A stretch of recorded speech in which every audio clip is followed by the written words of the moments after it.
Question number 7, जिसे मैंने हिंदी और इंग्लिश दोनों में लिख रखा है ताकि आपको किसी तरह की कोई दिक्कत ना हो हिंदी और इंग्लिश मीडियम वाले बच्चों को, ठीक है।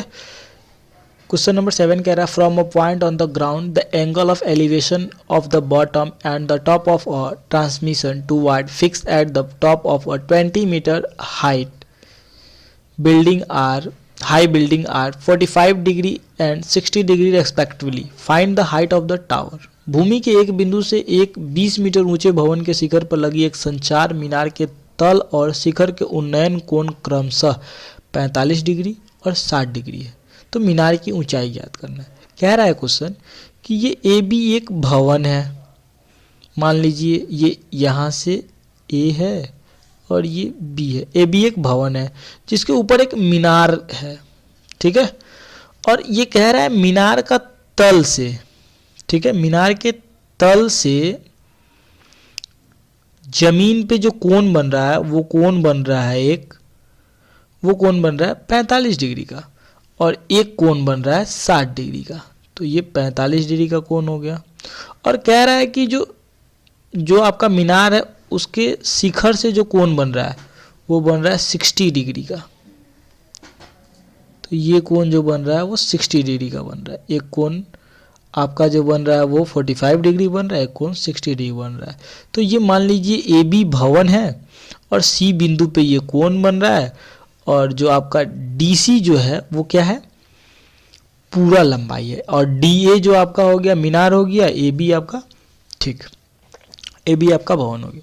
तो हमें ए बी यानी कि भवन की जो ऊंचाई है वो 20 मीटर पता है, दिया गया है, ठीक है। तो यहाँ पे एक दो समकोण त्रिभुज का निर्माण हो रहा है। यहाँ समकोण त्रिभुज, तो इसके सामने का ये भुजा और दोनों भुजा एच का काम करेगा, ये भी भुजा और ये भी भुजा, ठीक है। ये तो स्पष्ट हो गया, ठीक है। और दूसरा देखिए, हमें कहा जा रहा है कि एडी का ज्ञात करना है, एडी ज्ञात करना है। तो हम सबसे पहले यहाँ दो समकोण त्रिभुज बन रहा है, एक त्रिभुज बन रहा है, यहाँ लिख देंगे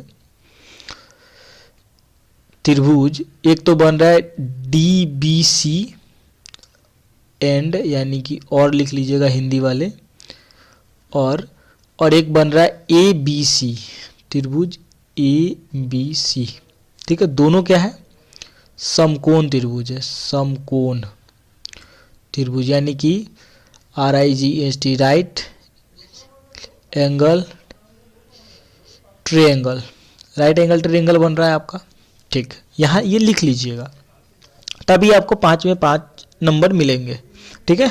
5 में 5 मार्क्स मिलेंगे आपको, क्योंकि वो भाषा भी चेक करते हैं क्वेश्चन में। तो ये आपका दो समकोण त्रिभुज बन रहा है, जहाँ लिख लीजिए वेयर, जहाँ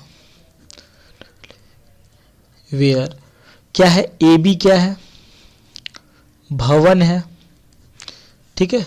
और डी ए क्या है, मीनार है, यानी कि मीनार है, ठीक है। तो ये हम मीनार को क्या लिखेंगे, टावर, टावर, और बिल्डिंग इसको लिखेंगे, भवन को बिल्डिंग, ठीक है। तो हमें ज्ञात करना है डी ए। तो हमें ए बी पता है कि ये 20 मीटर है, ठीक है, और ये हमें ज्ञात करना है। तो हम यहाँ देखिए, सबसे पहले ये छोटे त्रिभुज से जो ए बी सी है, तो उसे हम ये और ये कोण अगर निकाल ले, ये कोण अगर ये कोण हमें पता है और ये अगर हम भुजा ज्ञात कर ले तो हो जाएगा। तो यहाँ देखिए हम क्या करेंगे, tan, तो हमें ये इस कोण के लिए, इस कोण सी के लिए सामने का भुजा जो हो जाएगा वो P हो जाएगा। तो ये P हो गया और ये भुजा H हो गया, तो ये भुजा B का काम करेगा। तो हमें ज्ञात करना है यहाँ क्या, B। तो हम P पता है और B ज्ञात करना है, तो हम यहाँ ऐसे फॉर्मूले का यूज करेंगे जिसमें P भी हो। तो यहाँ लिख देंगे नाउ, हम जानते हैं क्या, tan थीटा इक्वल टू क्या होता है, P बाई B होता है। तो P क्या हो जाएगा इस कोण C के लिए, AB बाई BC।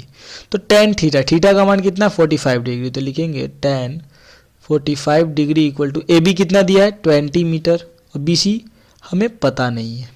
तो tan 45 डिग्री का मान 1 होता है, तो इसलिए ये क्या हो जाएगा, 20 बाई BC।